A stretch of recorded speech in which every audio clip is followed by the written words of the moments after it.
Hi, my name's Pam Entorf. I'm the Program Director for Dental Hygiene and Dental Assisting at Chippewa Valley Technical College. Today we're going to talk about flossing. Flossing allows you to clean between the teeth, which is where most decay starts. So the flat front surfaces and the inside surfaces we can pretty much brush easily, but between the teeth where they're touching, it's very difficult to clean. Now there's multiple ways to do this. You can use something that's a floss holder or a floss pick, and you just actually seesaw down between the teeth, kind of pull it to one side to clean one surface, push against the other side to clean that. You kind of want to wrap around what we call the line angles to get that underneath the gum line.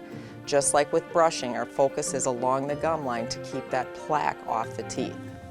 There's also regular or traditional floss, but in some cases people have difficulty flossing. There's a little instrument like this called a proxy brush, in which if you've got some bone loss or you've lost some attachment, you can take this little brush and go in between the teeth to clean along the gum line. So there's multiple ways to do it.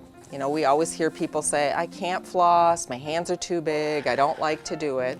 But when you do this, you take about 18 inches of floss, you wrap it on your middle fingers, and then you take your fingers like this and you're going to go down between the teeth and you're going to just seesaw down between the contacts and then wrap to one side, wrap and push the floss to the other.